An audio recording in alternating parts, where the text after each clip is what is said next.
we're going to take a closer look at integers in C++. And although this topic is not the most interesting, and we're going to get on to more interesting stuff soon, it's important to know. So you don't have to memorize everything that I show you here, but it's good if you at least see it and just play with it a little bit, because it will stand you in good stead for the future. So I kind of want to run this past you.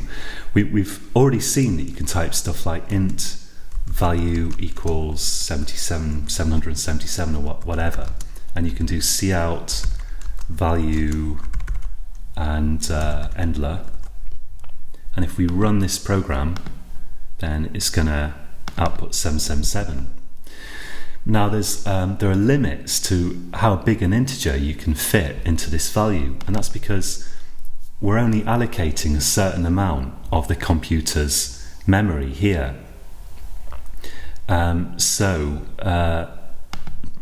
The question is, like, how big an integer can you actually put in there, and what happens if you put one in that's too big? Let's put a really big number in here. Let's just make something up like this. That's not going to fit. So let's run this program, and we can see that the number we've got out is basically nonsense. It bears no relation to the number that we tried to put in, because we're trying to put too big a number into too little memory. And we've also got a warning in Eclipse here, overflow in implicit constant conversion. So I guess this is a constant. We're trying to convert it to an int, and it's just not going to go. So I'll change it back to something sensible. So how do you know, like, what value is too big to put in an int? Well, we can explore this a bit further in two ways. One thing we can do is here below the include iostream statement, type hash and include limits. And if this doesn't work for your compiler, you might have to do something slightly different, like it might be limits.h or something like that. And if that is the case, well, I'm sorry, but you might have to Google limits for your particular compiler, but I think this will work on hopefully most. So type include limits, and that's got to go below this iostream include and before this using namespace standard. And you can then do stuff like this, cout int underscore max endler. Get rid of that stray bracket there, and let's run this, and that will show you the maximum value that you can store in an integer, which is this. So let's put in here max int value. And there's also like I need another kind of chevron thing here, insertion operator. There's also a minimum value that you can store in an int. So let's put that in, and that's int min. So if we run this, we can see the minimum and maximum values that we can store in an int. And interestingly, notice that they're not the same. One's ending in 48 here, and the maximum value is ending in 47. So that it's not just one's just not positive and the other's negative. They're actually slightly different values off by one.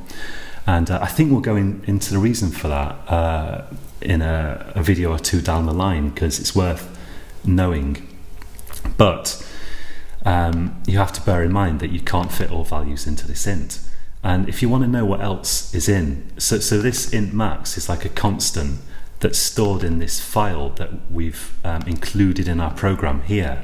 We'll talk about that more later. But if you want to know what other values you can use in there, go to a browser, and if you search for limits.h,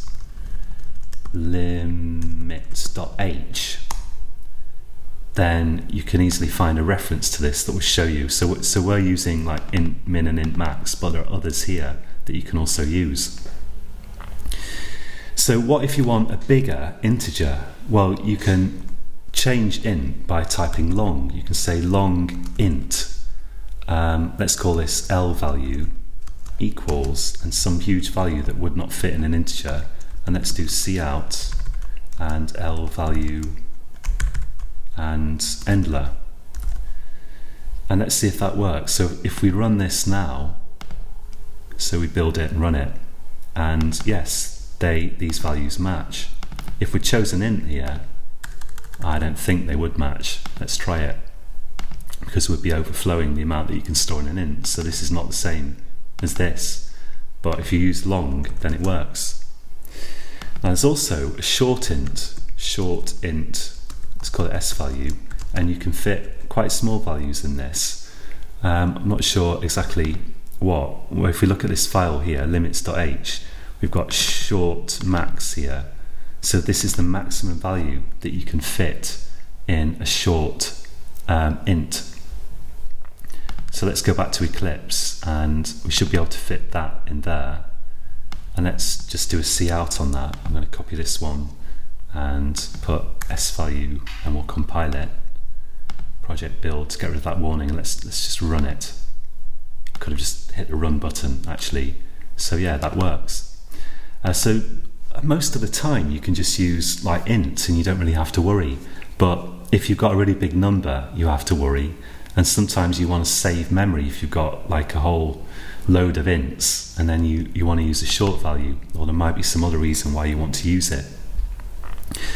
Another thing you can do here is you can use the size of operator to find out how much memory these types actually use.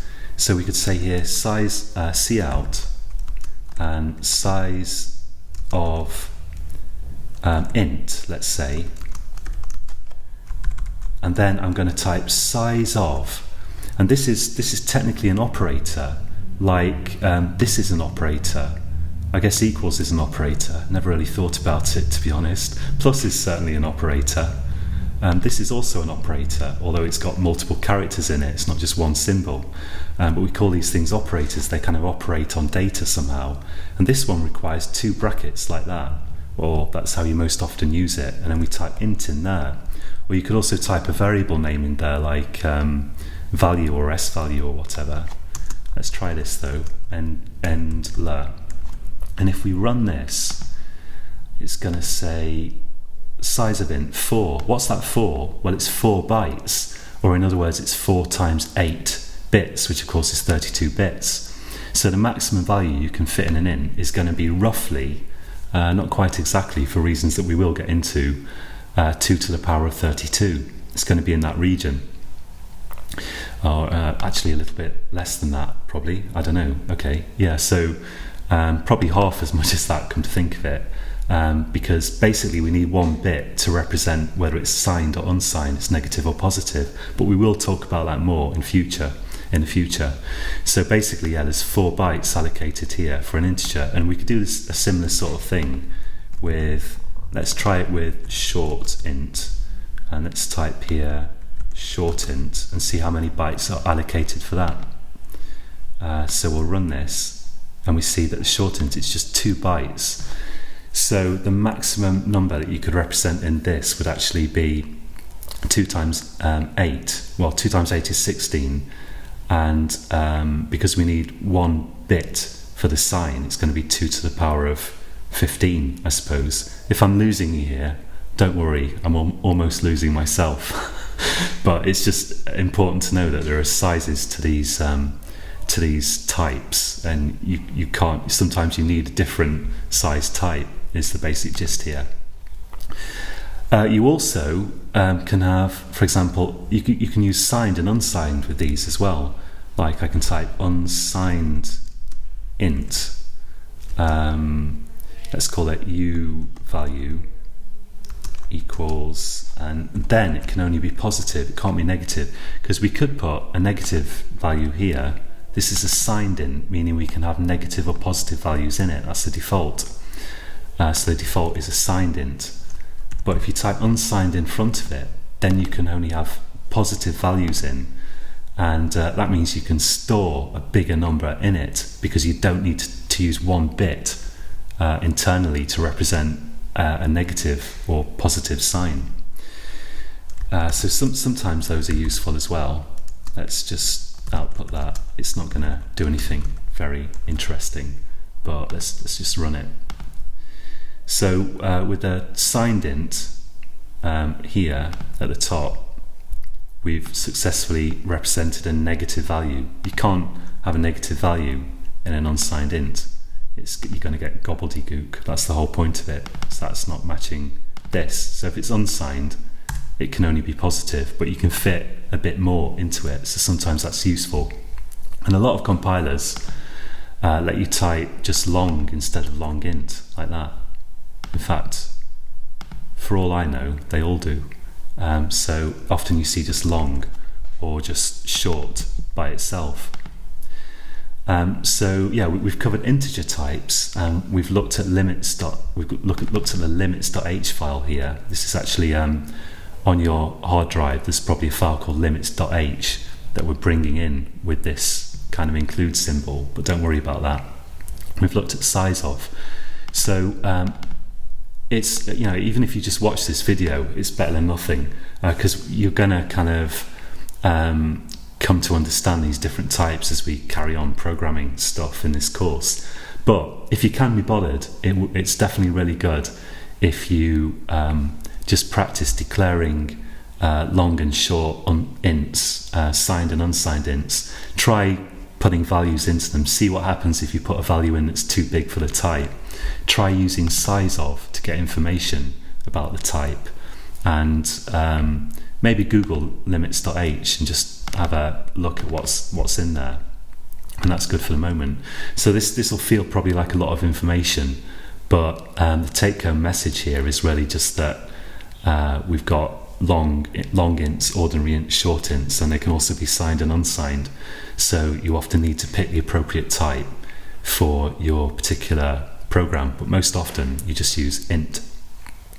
So practice that if you can be bothered. And in the next tutorial, we're going to look at some more types, or actually I might get into the details of exactly why the negative value of an int, maximum negative value, is not the same but negative as the maximum positive value, if you see what I mean. And and as always, I'd say if it kind of goes over your head, don't worry, because we're going to get on to more practical stuff very shortly, so do keep watching. So that's it for this